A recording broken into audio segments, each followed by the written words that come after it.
It's tax day, and if you live in Portland, that means your arts tax is also due. Yep, that $35 you have to either pay online or send a check in the mail. Some people find it annoying, but pay it anyway. Other people just ignore it, but that can get you sent to collections. We're going to talk a lot about the arts tax. And have you made up your mind about who you're going to vote for to be Oregon's next governor? If not, you're not alone. Polls show most people are still undecided. And since it's Monday, I think we all deserve to look at some cute puppies. That's Mini Sandmower in the corner, and that one right there is Chunko. This litter, it turns out, was born in Vancouver's Safe Stay community for those experiencing homelessness. Here's the story. I'm Pat Doris. Welcome to The Story. All the ways to communicate with us right there at the bottom of your screen. You can send us an email. The address is thestory@kgw.com. You can use the hashtag TheStoryKGW on Twitter, or you can leave us a voicemail. Just call our phone number, 503-226-5090.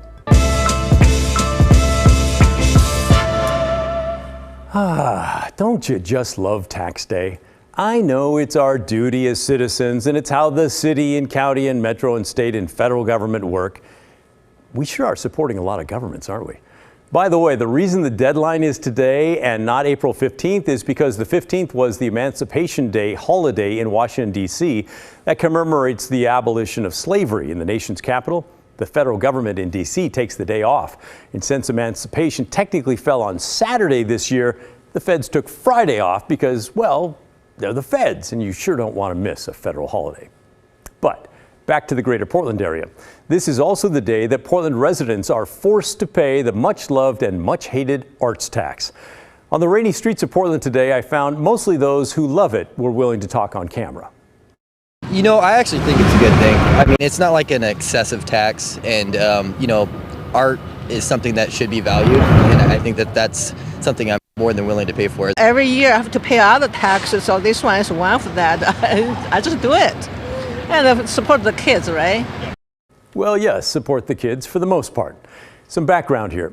Back in the year 2011, things were really tough for arts teachers in the Portland area public schools. PolitiFact back then found the statement mostly true that 77% of Portland students finish elementary school without taking even one art class. They were referring to visual arts like drawing and collage making, that sort of thing. The next year, in 2012, Portland City Commissioner Sam Adams proposed an art tax. It would be $35 for each person over the age of 18, making at least $1,000 in part of a household in which anyone made above the poverty line, which for a family of four this year is nearly $28,000.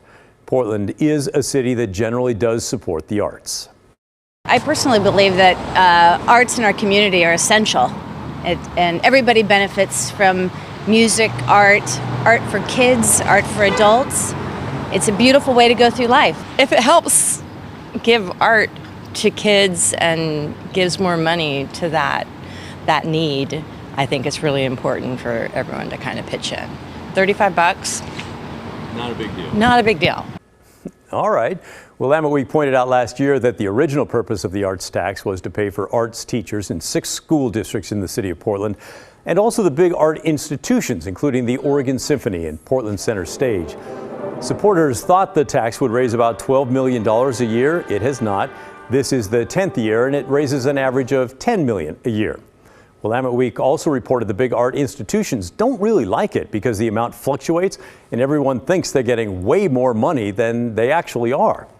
A press release from the city of Portland last month showed that since 2012, $63 million has gone to the schools, $26 million to grants for those big art institutions and artists, and $11 million to overhead. It's also worth noting that in 2020, the Regional Arts and Culture Council, which gets money that does not go to the schools, well, they changed their focus. They now give their money to smaller, diverse nonprofits, not the big art institutions. So keep that in mind. The biggest players who thought they would get a lot of the money are now getting little or none. Now, I know also that a lot of you don't really like this arts tax, and it's harder to say so with a TV camera in your face, but we have definitely seen your emails. Jay wrote, "I paid my superfluous arts tax today online. Whose grandchild designed the payment site? In my 67 years, I've never dealt with something so childish and repetitive and outright stupid." And Rianne sent an email reading, "We have a student who lives in a dorm at PSU and they received a Portland arts tax form. It was addressed to Portland residents with a room number. As a student and dependent, their primary address is our home address, which is not Portland." She makes a good point, saying they would not have to pay that because of their primary address. She goes on to write, "Disgusting that the money grabbers are going after students." And Stephanie wrote an angry email as well, saying she was a Portland public school teacher until 2020 and now paying late fees for her young adult children who apparently owed but did not pay the tax. "Those fees are obscene," she writes. "Those are usury fees, loan shark fees. I'm now paying back taxes for my young adult children that started receiving this tax bill the same year they graduated from high school." She adds, "I felt so abused by the arts tax. I have not voted for another since it was passed. No to the library, no to the zoo, no to any taxes for fear of another arts tax monster." Here's my take on this. First, I love the arts. My wife has an art degree, so I love artists. She loves arts more than I do. But this arts tax, definitely annoying to both of us. I think it might be the way it's paid. The federal and state government take more out of our checks, but that happens automatically with every paycheck and we don't see it. It's not nearly as painful of having to sit down and write a check each year. And the form that comes with this tax bill is super annoying. They demand to know the name and age and social security number of everyone in my household. I don't know why I feel that it's so intrusive.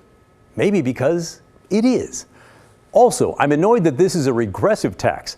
My son, who made $1,500 last year, has to pay exactly as much as I do for the tax. That feels wrong. Anyone making more than $1,000 and living in a household that's above the poverty line, that's a lot of people. College kids with summer jobs who live in Portland and go to school outside the city still have to pay if they're listed on their parents' tax return. On top of that, I'm not convinced anymore that the schools need my art tax money anymore. Things have changed. Since 2012, when I and 62% of the voters said yes, things have really changed. In 2019, the Oregon legislature approved a special business tax that will pump $1 billion into schools every year. That's new money. And that is on top of the record $9.3 billion schools were given by the state for their 2-year budget. That was a 3% increase over the last 2-year budget. And on top of that, the federal government sent Oregon schools another $1 billion to help them get through the pandemic. Things used to be tight. They don't feel so tight anymore. Now I know that makes some of you crazy when I say things like that. And there are those who warn that even the record $9.3 billion budget was not nearly enough for schools. But I got to tell you, in my 32 years reporting here, I don't want to short myself, 32 years, I've never heard the school supporters say, "Hey, we're fine. We have more money than we need. We're good." Where's all this going? Well, I think we need to take another look at the tax and consider dumping it. And I should warn you, I think there are plans underway to take another look, but not to dump it. I think the plan is to make it even bigger. Remember the big arts groups that are now getting little to no money? They are still struggling. And the same press release from the city that celebrated raising $100 million in tax money over 10 years for the arts, it noted that over the next 2 years, the program will collaborate with a coalition of regional partners to launch a cultural planning process. And the idea will be to figure out the most effective way to support arts and culture. In other words, how to raise more money. Stay tuned on this one. That's my opinion. What do you think? Send me an email. thestory@kgw.com is the address, or call and leave a message. 503-226-5090. Now, I know you might be a little tired of hearing about the Oregon governor's race by now, or maybe, like me, you're fascinated. Either way, we've still got a month until the primary and more than 6 months until the general election, so we're going to keep talking about it. Last week, we got an update on what voters are thinking, and the big takeaway is, well, most people are sort of undecided. On the Democratic side, a poll shows 25% of voters would vote for or are leaning toward Tina Kotek. 20% of the voters would vote for or are leaning toward Tobias Reed. But the majority of Democratic voters, check this out, 56% are undecided. Here's what voters on the Republican side are thinking. Again, this poll counts voters who are decided on a candidate or leaning toward them. Bud Pierce is leaning with more than 10%, followed by Christine Drazen with about 8%.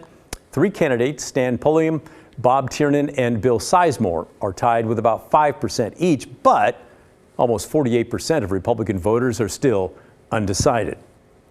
Speaking of governor's candidates, we've profiled several who want to be the next governor in Oregon, and we set the bar for giving them attention at having raised at least $500,000 and then having an active campaign in the state.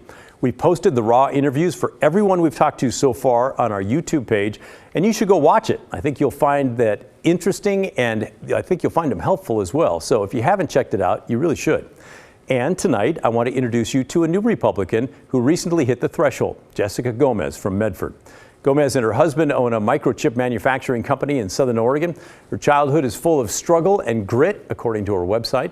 At the age of 12, she was homeless for part of a year when her parents split up and life started to fall apart. She eventually moved to the East Coast, where her grandmother took over. Recently, I got a chance to meet her and ask how she would handle the homeless issue if elected governor. So there's a short term, a medium, and a long term, and I think the most immediate thing you have to do is start cleaning up all of the garbage and the blight.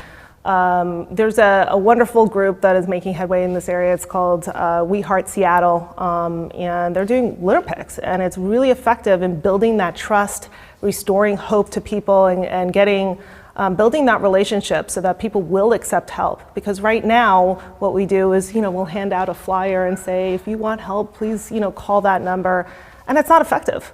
We need to get this situation cleaned up. And we got to start with, having a cleaner environment. Number two is, I would like to do something like what happened in San Antonio, where they took all the services, they placed them in one area, they helped people relocate all of their belongings and their stuff to that location, and started delivering services right there on site in a really integrated way. And then the third solution is more permanent. We need to deal with the addiction and mental health issue. And what would you do if at the end of the day there were places for people to go, but folks living on the street didn't want to go, refused to go? Would you force them? Yeah, I think we cannot have people living on the street anymore. We have to say, look, we have a place for you to go. It's not in our downtown areas, and you can either leave or you can accept the help that we have to offer. That was Jessica Gomez. All right, enough politics for the moment. How about some puppies? A homeless man in Vancouver was told his dog could not get pregnant, and then 7 puppies were born. He was instantly overwhelmed, as you can imagine. He didn't know how he'd give them even basic medical care until the Humane Society came and stepped in for help. Here's Devin Haskins with his story. So just grab 3. Doc Kerr has his hands full, to say the least. That is a special little girl. With not one, Come on, Chibney. Get in there, Chibby. but 7. There you go. His dog Harley gave birth to 7 puppies that currently live with him in a small temporary home at Vancouver's Safe Stay community. This community for the homeless just opened in December. Here, residents are provided with resources to find permanent housing. That's why I stayed in no camp. Resources are not so easy. Besides grabbing his heart, Who couldn't like that little cute face? his pups also can be a little overwhelming, especially since he wasn't expecting them. I was told she was fixed. Yeah, she even has a little scar down there. 4 pounds, 13 ounces. So to help ease some of that burden, Let's get a picture real quick. the Humane Society for Southwest Washington is helping Doc out. Doc is a member of our community, and he is overwhelmed and needed help. And so we're the Humane Society for Southwest Washington. So we want to support pets and their people. One by one, Okay, Amber, 6.3. at just 4 weeks old, Look at teeth. each puppy getting a checkup, I just need her Bordetella. some dewormer, and then a vaccine. There we go. Among the puppies, Do we have any boys? 6 girls and a boy. That's Mini Sam over in the corner. And that one right there is Chunko. With the special one, he named Miracle. Because she's a miracle, she's alive. Harley had her out there in the grass, I didn't know it. The puppies won't stay with Doc for long. In just a few weeks, the Humane Society will give them their 2nd dose of these shots and then soon adopt them out. Yeah, so it's going to turn out that we'll get 7 puppies homes, and that the mom and dad will be altered and vaccinated. So it's really a win-win for everybody. But like a lot of things we grow close to, Doc says it won't be easy to let these faces go. I love them. I'm going to be a crankpot that day probably. I wish I still had my house. The Humane Society said this was most likely a first, if not a very rare thing they did for Doc and his puppies. They would do this more if they hear about a litter being born in a similar situation. Now, these puppies, they should be available for adoption in Washington, most likely within the next 2 months. I'm Devin Haskins, KGW News. Aw, all together now. Finally, I want to update you on the story we led the show with Friday night, a father's agonizing search for his missing son in the Beaverton area. David was looking for his 15-year-old son who has mental health challenges along with drug and alcohol issues. He'd taken off an ankle bracelet the police used to make sure he was home. His father worried he would end up dead if police couldn't find him and get him help. Well, Sunday morning, David said Beaverton police picked up his son. David told me the son is being held by juvenile authorities right now, and the family is still looking for a place where he can get the treatment he needs. So far, they've not found that place, but at least for the moment, the teen is safe. The feds are giving tribes across the country a bunch of money to help fight climate change, but tribal leaders in Washington say it's nowhere near enough. Competing for this money, it kind of gets spread around like peanut butter. And later, welcome to the On the Spot Tournament of Champions Finals. Does anyone remember when KGW had its own game show? Thank you, Michael. Welcome, players. Welcome, everyone, to the final. When the story continues.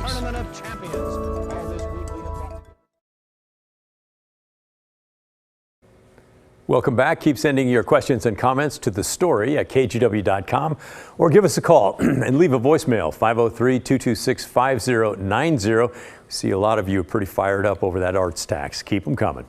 Native American tribes across the country are getting new federal funding to help fight climate change. Drew Mickelson spoke with some tribal leaders in Washington state who say they're glad for the money, but they say they'll need a lot more to solve problems that they did not cause. It happened during a heat wave last September. We are in a crisis situation with a 2,500 Chinook die-off. You know, our fish are dying before they can get to the spawning grounds. Tribes say they need help fighting climate change now. And we're under a lot of pressure here, you know, to fix the habitat, to produce the fish, you know, to ward off the invasive species, all in order, you know, just to, you know, sustain our way of life for our people. Thank you for recognizing that we have needs too. Ron Allen has worked with the feds for decades, and he appreciates the new funding. As chair of the Jamestown Sklallam tribe, he'd like to construct more salmon passageways and remove dikes along the Dungeness River. And he knows fellow tribal leaders out on the coast need the money to move their communities to higher land. Historically, culturally, we are always on the river, on the beaches, but now because of rising water tables, that's a huge problem for us. And those tribes need to be put in a safer positions for them. In competing for this money, it kind of gets spread around like peanut butter. Lummi Nation Council member Lisa Wilson is thankful as well, but she just hopes this isn't a one-time payment or one that's coming too late. You know, our salmon could be extinct by the year 2050. And, you know, that's something that we can't live with. That was Drew Mickelson reporting. One of the tribal villages being threatened by climate change is Tahola. It's the home of the Quinault Nation on the central Washington coast. The tribe is actually trying to move the village half a mile uphill because of the rising sea levels and flooding. They've already been able to build 150 homes and some tribal buildings on the new site thanks to grant money and their own funding. By 2030, they hope to add another 150 homes, a police station, courthouse, school, and museum, but they need another $200 million to do so, much more than they're getting with this round of funding from the federal government. For this week's Hey Help campaign, we're asking you to donate to Native Action Network. It's a nonprofit based in Seattle that helps Native American women get involved in politics and run for office at the local, state, and national level. If you want to donate, just hold up your phone's camera now to the QR code that you see there on your screen, or you can go to kgw.com/heyhelp. We'll be right back.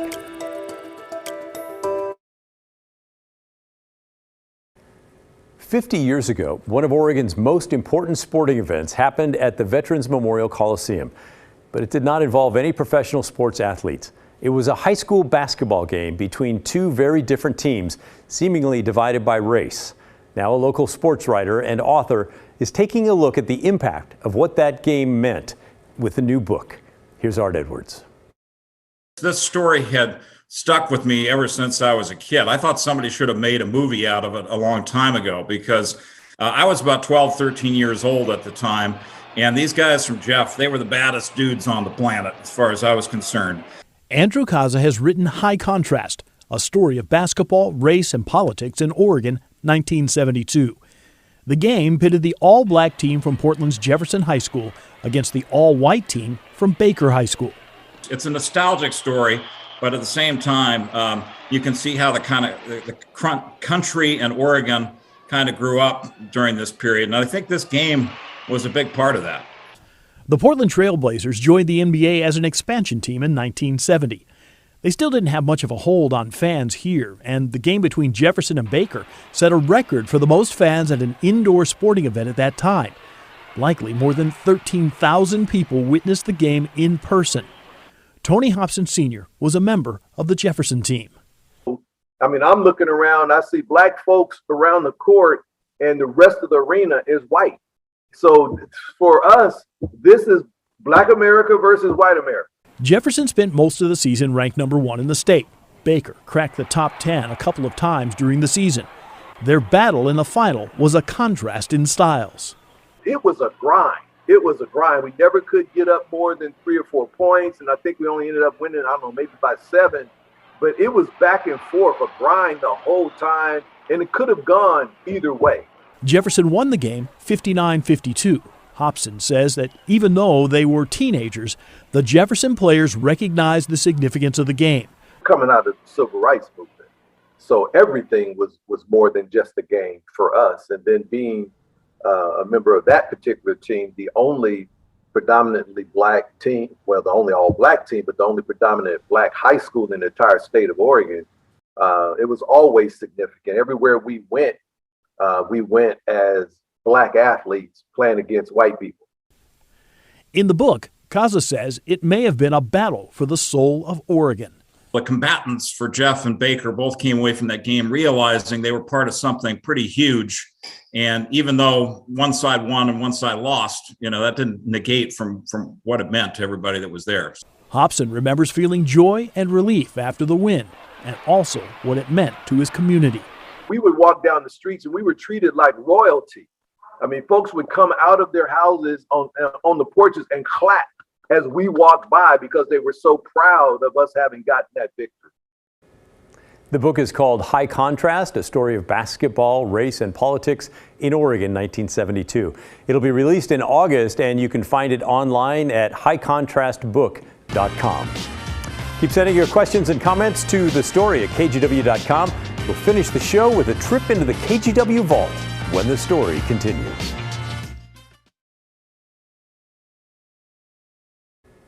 Our vault tonight takes us back to a time when KGW had our own local version of Jeopardy! A viewer emailed recently to remind us about that and showed us an umbrella the contestants got. Thanks to Mad and Bad for reminding us about it.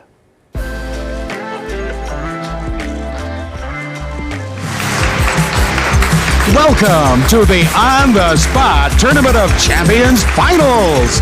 Meet Paul Cull from Corvallis, Perry Lenson-Callis from Milwaukee, and James Wolf from Portland. Tonight, one of these contestants will take home over $15,000 in cash and prizes, including a Caribbean cruise for 2. And this brand new car. We'll find our grand champion when we play the Northwest hottest game show On the Spot. And now, here's your tournament host, Larry Blackbar. Thank you, Michael Berry. Welcome, players. Welcome, everyone, to the final night of our On the Spot Tournament of Champions. All this week, we have brought together the very finest players of the first season of On the Spot. And tonight, we have the 3 survivors who will be playing it off for the grand championship. Let's meet them right now. Oh, what fun. That was Larry Blackmar, who went on to marry our own Tracy Berry. They're still together all these years later. A wonderful couple. That's the end of our show. Thanks for watching. Remember, the story, our story, that never ends. I'll see you tomorrow. This is KGW News at 6:30.